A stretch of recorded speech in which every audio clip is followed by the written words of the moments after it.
Aujourd'hui, je voulais partager avec vous 7 points clés pour vous aider à penser ou à repenser votre stratégie web. Alors que vous soyez un entrepreneur qui commence, que vous songiez à vous lancer, que vous soyez un pigiste ou un entrepreneur bien établi, vous allez pouvoir trouver votre compte dans cette vidéo-là parce que ce sont vraiment les fondements des stratégies web que je vais vous présenter aujourd'hui. Puis, ça va certainement vous aider à repenser à vos actions futures pour le web. Alors, sans plus tarder, passons au point numéro 1 qui est de bien connaître son auditoire et ses besoins. Alors, à quelle personne je m'adresse? Est-ce que je m'adresse à des entreprises? Est-ce que je vends mes produits ou mes services à des individus ou à des organisations? Donc ça va vraiment changer la manière dont on va s'adresser aux gens, mais aussi les plateformes qu'on va choisir pour s'adresser à eux. Ensuite de ça, c'est quoi leur comportement sur le web à ces gens-là? Qu'est-ce qu'ils cherchent? C'est quoi les contenus qu'ils consomment? Puis comment ils consomment les produits et services en ligne sur le web. Donc, est-ce que c'est des gens qui sont plus traditionnels et qu'on doit emmener vers le web ou c'est des gens qui sont déjà établis? C'est toutes des questions qu'on veut se poser. Et puis, s'il y a des clientèles qu'on souhaite cibler davantage, qu'on n'avait pas ciblé nécessairement dans le passé, bien, c'est le temps de bien les définir. Puis vraiment, là, faites-vous des portraits robots de vos personnes que vous souhaitez atteindre. Puis, mettez-vous un peu dans leur peau là, pour vous adresser à eux. Dans le même ordre d'idée, le point numéro 2, c'est d'être actif sur les différents réseaux sociaux pertinent. Moi, je privilégie vraiment avec mes clients de choisir les bons réseaux sociaux pour sa clientèle. C'est quoi le type de contenu qu'ils font? Est-ce que c'est un peu plus visuel? Est-ce que c'est un peu plus rédactionnel? Donc, c'est vraiment des choses qui vont venir influencer le choix de la plateforme ou des plateformes qu'on va utiliser là, pour transmettre les messages. Alors, Facebook, c'est vraiment un classique, on le sait. Sur Facebook, on peut très bien passer du visuel, des vidéos, des photos, des choses un peu plus rédactionnelles également. Puis, il y a beaucoup de fonctionnalités qui sont très intéressantes à exploiter dans Facebook. On va pouvoir en parler un peu plus tard, là, notamment pour ce qui est des publicités Facebook. Instagram, c'est certain que c'est un peu plus quelque chose de visuel. On va beaucoup moins privilégier le côté rédactionnel sur Instagram. On va faire des petites vidéos courtes en story, on va poster des photos dans notre contenu. Et puis, il y a également LinkedIn qui est très intéressant, surtout si on s'adresse au côté un peu plus corporatif. Donc, si nos clients, c'est des entreprises avant tout. Également pour le côté recrutement, marque employeur, c'est certain que LinkedIn, c'est une plateforme à ne pas négliger. Alors, c'est certain qu'il y a beaucoup de plateformes, beaucoup de réseaux sociaux intéressants dont on pourrait discuter aujourd'hui. Par contre, je tiens à m'en tenir à ces classiques-là qui sont vraiment des incontournables dans mon livre à moi. Alors, on a choisi les plateformes sur lesquelles on veut être actif. Maintenant, il faut créer le contenu. Puis, c'est super important de créer du contenu de qualité, ce qui est mon prochain point. On est mieux de publier moins souvent et de publier des choses vraiment de haute qualité que de publier à tout bout de champ, puis de s'éparpiller, de ne pas nécessairement passer des messages qui sont pertinents pour notre auditoire. Donc, quand on crée du contenu, on veut vraiment se poser la question, est-ce que j'aide mon auditoire avec ce que j'avance en ce moment?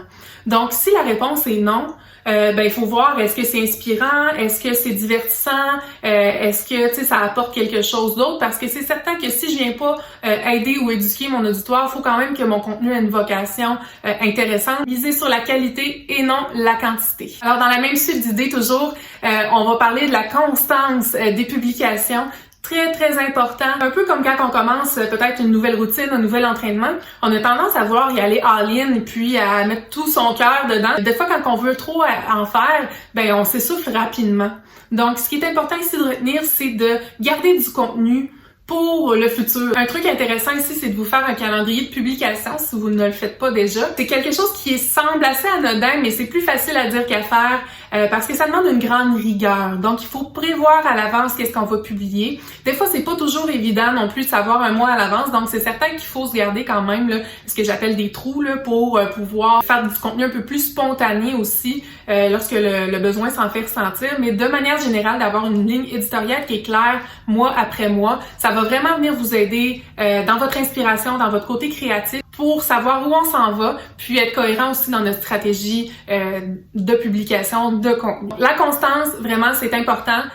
Si vous voulez garder le cap sur votre stratégie puis atteindre vos résultats, c'est la clé. Peut-être que mon prochain point va vous surprendre dans cette liste-là, mais vraiment, si c'est pas fait, bâtissez-vous une liste de courriels et si vous l'avez, de grâce, utilisez-la parce que vraiment, c'est une mine d'or pour pouvoir parler à votre auditoire, ce que je dirais VIP. Donc, pour moi, la liste d'envoi, c'est pas quelque chose qui a la même teneur qu'il y a 5 ou 10 ans en arrière.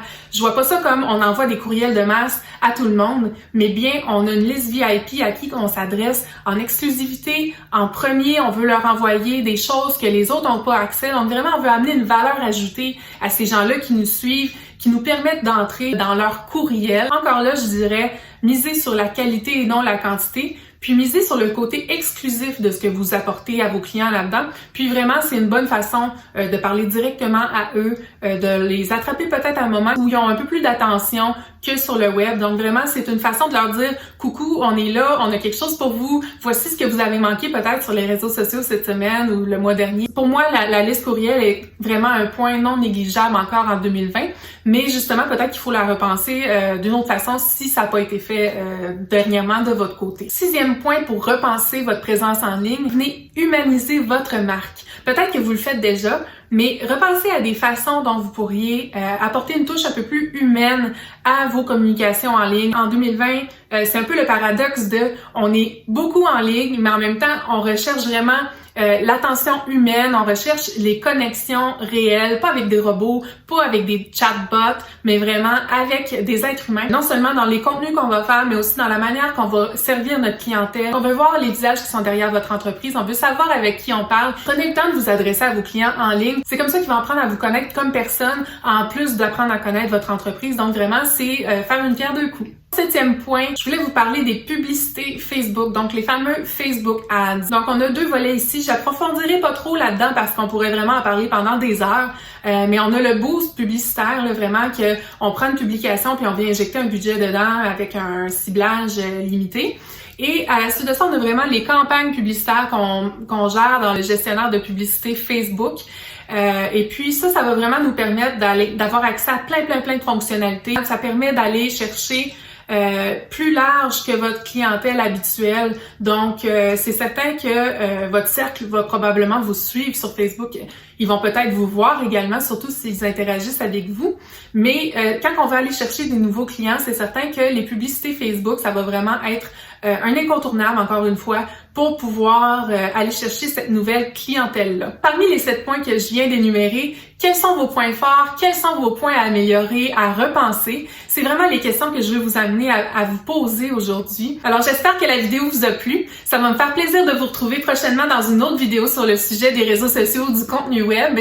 Et puis, si jamais vous avez des questions, n'hésitez pas à m'écrire. Je vous mets mes coordonnées au bas de l'écran. On se revoit bientôt!